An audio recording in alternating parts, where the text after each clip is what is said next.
గురుభ్యో నమః. రాజమాతంగ దేవుని నమః. వీక్షకులకు వందనం. మామయ్య కబుర్లకు స్వాగతం. తాప్సీ పన్ను ఆగస్టు 1, 1987 న్యూఢిల్లీలో జాట్ సిక్ కుటుంబంలో జన్మించారు.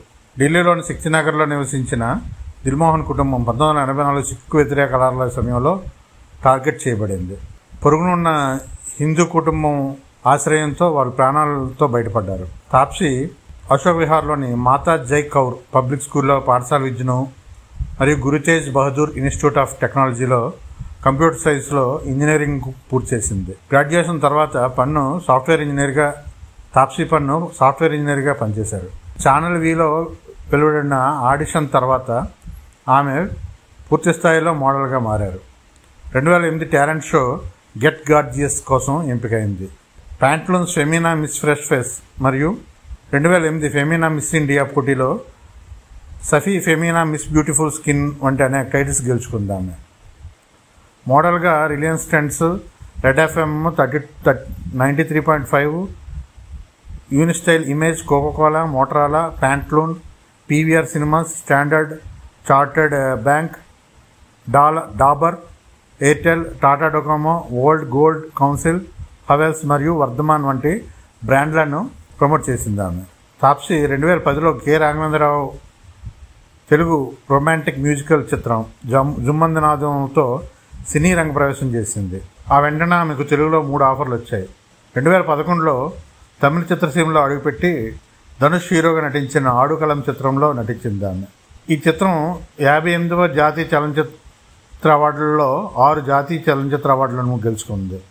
2011లోనే తెలుగులో విష్ణు మంచు సరసన వస్తాడు నారాజులో నటించింది ఆమె. అదే సంవత్సరం మలయాళంలో అడుగుపెట్టి డబుల్స్ చిత్రంలో మమ్ముట్టి, నదియాతో పాటు నటించింది. 2011లో తెలుగులో మిస్టర్ పర్ఫెక్ట్ చిత్రంలో ప్రభాస్, కాజల్ అగర్వాల్తో పాటు కనిపించింది ఆమె. రవితేజతో వీరాలను కూడా నటించింది ఆమె. తదుపరి చిత్రం గోపీచంద్ సరసన కృష్ణవంశీ యొక్క మొగుడు చిత్రంలో ఆమె నటనకు విమర్శకుల నుండి ప్రశంసలు అందుకుంది. గుండెల్లో గోదావరి, దరువు, షాడో వంటి తెలుగు చిత్రాలు చేసింది ఆమె. 2013లో తాప్సీ సిద్ధార్థ్, రిషి కపూర్, దివ్యాంశు శర్మ మరియు ఆలీ జాఫర్లతో కలిసి డేవిడ్ ధావన్ యొక్క చష్మే బహదూర్లో చిత్రంతో హిందీ రంగ ప్రవేశం చేసింది ఆమె. అజిత్ కుమార్, నయనతార, ఆర్యాలతో కలిసి భారీ బడ్జెట్ యాక్షన్ థ్రిల్లర్ ఆరంభంలో నటించింది ఆమె. ఆ చిత్రానికి గాను 2014 ఆడిషన్ అవార్డు అందుకుంది. 2015లో నీరజ్ పాండే యొక్క స్పై థ్రిల్లర్ బేబీ చిత్రంలో ఏజెంట్ షబానా ఖాన్గా ఆమె నటించింది.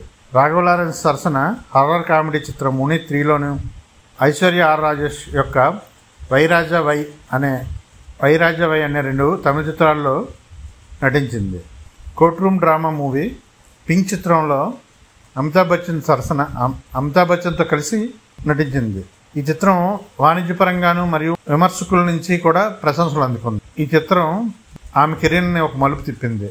1971 ఇండో-పాకిస్తాన్ యుద్ధంలో PNS గాజీ రహస్యంగా మునిగిపోవడం ఆధారంగా నౌకాదళ యుద్ధ సినిమా ది గాజీ అటాక్లో తను నటించింది ఆమె. బేబీలో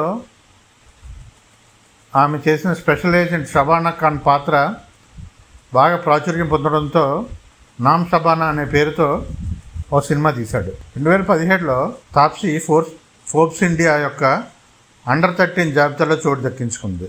2018లో సెలబ్రిటీ 100 జాబితాలో చోటు దక్కించుకుంది. 17.48 కోట్ల ఆదాయంతో 67వ స్థానం నిలిచింది ఆమె.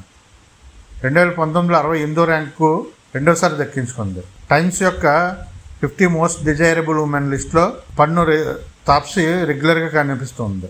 తాప్సీ పన్ను ది వెడ్డింగ్ ఫ్యాక్టరీ అనే ఈవెంట్ మేనేజ్మెంట్ కంపెనీని నడుపుతోంది. ఆమె తన సోదరు షాగున్ మరియు స్నేహితురాలు ఫరా పర్వేరేస్తో కలిసి దీన్ని నిర్వహిస్తుంది. 2018లో ప్రీమియర్ బ్యాడ్మింటన్ లీగ్లో ఆడే బ్యాడ్మింటన్ ఫ్రాంచైజీ పూణే 7 ఏసెస్ని ఆమె కొనుగోలు చేసింది. 2020లో సాద్కీ ఆంక్ చిత్రానికి మరియు 2021లో తప్పటి చిత్రానికి ఫిల్మ్ఫేర్ అవార్డులు అందుకుంది. అలాగే 2022లో విడుదలైన OTT చిత్రం లూప్ లపేటా చిత్రానికి గాను ఉత్తమ నటి అవార్డు అందుకుంది ఆమె. తాప్సీ గారు, మీకు మామయ్య కబుర్లు మరియు వీక్షకుల తరపున జన్మదిన శుభాకాంక్షలు. మామయ్య కబుర్లు ఛానల్ను సబ్స్క్రైబ్ చేయండి, గంట సింబల్ నొక్కండి, లైక్ చేయండి, వీడియోని షేర్ చేయండి. Thank you for watching.